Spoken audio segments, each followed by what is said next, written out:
So artificial intelligence, right? This is the million dollar question nowadays. How is that affecting healthcare? What are some of the specific applications that you're seeing AI in the healthcare industry and being a key benefit? So maybe we can just kind of start there first. Sure, yeah, no. Artificial intelligence in healthcare. I mean, right now, artificial intelligence is everywhere in healthcare. It's especially exciting, scary, great opportunity. So it's, I think, a lot at the same time. It's for me, I thought about it a little bit more of how to encapsulate what it is for me in healthcare and what's the biggest benefit, and that's it will provide consistency. And I'll come back to that term when I talk a little bit through a couple of examples maybe here.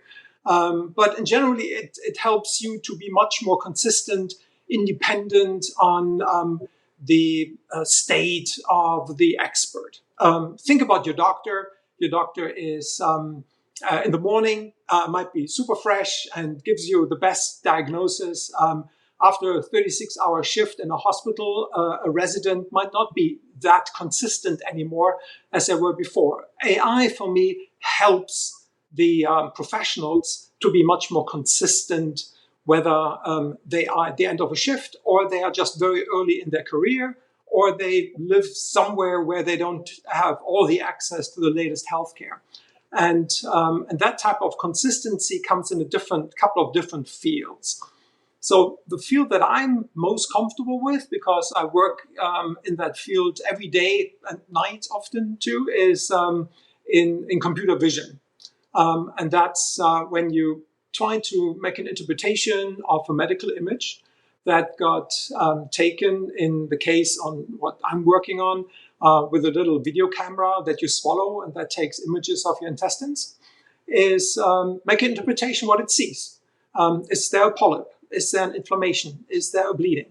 And normally it would be the expert who finds every little polyp in that image and writes down what it is.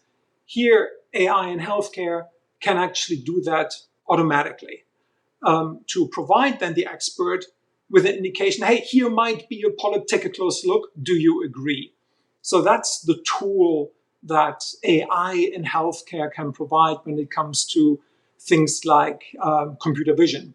And here, again, consistency is what that helps with, because, as I mentioned before, depends on what time of day you're staring at the screen and trying to figure out whether on this image is a polyp or not, you might be better or worse at it.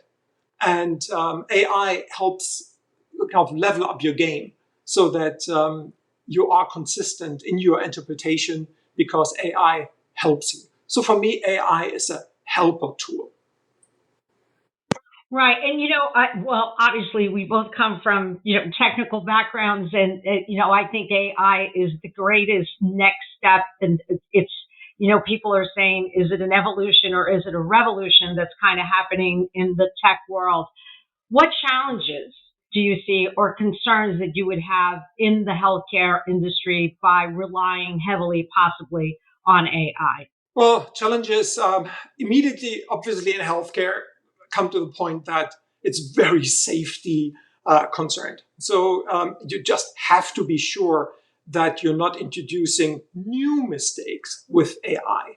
And now let's jump over from computer vision, what we had before, to what's the hottest kid on the block right now. And these are chatbots, ChatGPT, large language models, and so forth.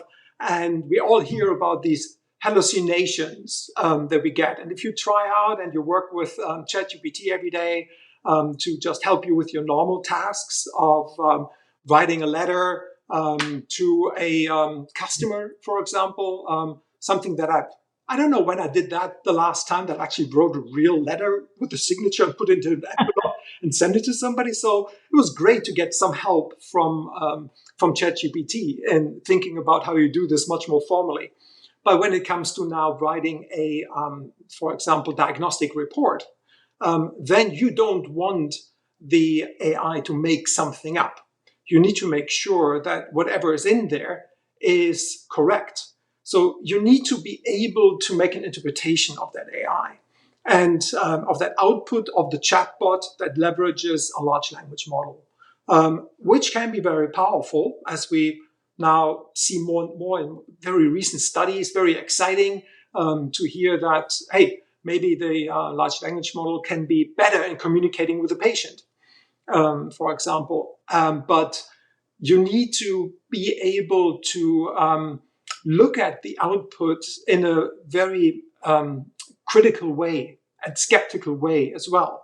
You need to learn to listen and to understand, can I trust that output?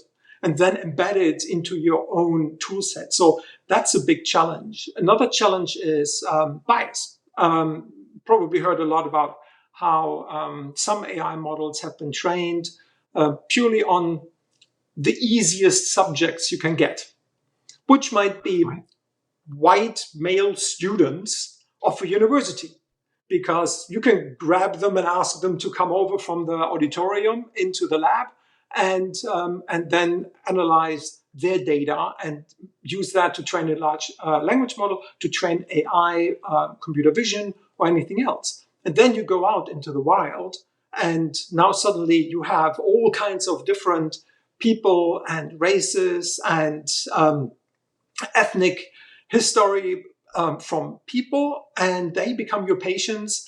And now you try to have a good result coming out of a model that was trained on a very restricted set. So to be able to understand that and then also go about it and have more diversity in the data sets as well. I spoke with a very interesting person out here in New York. She is running Equity 2030 for the United Nations Populations Fund.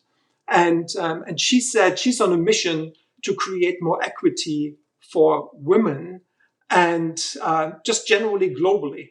But one of her key concerns is that women are not represented equally in the development of AI, in the training models for neural networks. And to see how that is now being understood in the highest levels of governments here, of international bodies, is actually very encouraging to me, that we have the challenges, but we start to see how to address them.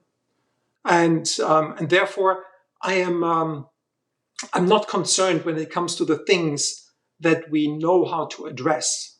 I'm much more concerned about the things that we haven't yet figured out, because we get surprised every day about, wow, this is what the system can do. It can actually create, analyze, not just codes, but also images and videos, and it can comprehend something, and it can come up with something new. And I think there will be, with all the experimentations going on, so much more discovery what is possible. And then suddenly there will be more and more things that become maybe even scary to us, especially because AI can learn so much faster than we can, because AI doesn't have to wait for a new person to be born, educated, trained in school, trained in university, and 30 years later, you have your first invention. But you're just stacking one AI on top of the other, and they immediately become smarter and smarter and smarter and smarter. And so, at what point in time do we really need to be concerned or not? It's probably much sooner than we think. Right. So I love what you're saying, Hagen. I think, obviously with any tool, there's always the fear factor associated with the tool. I remember, like the internet, right? When the internet first, became public, there was the concern, oh my goodness, it's going to end the world having access to all this information, security breach, it's going to be a horrible thing. Here we are, X number of years later, clearly the world has not ended. There's, when you talk about AI, for the Terminator fans out there, this is like we're at Skynet stage, right? So there's that big fear of, does the government need to get involved? Now, there's pros and cons to the government getting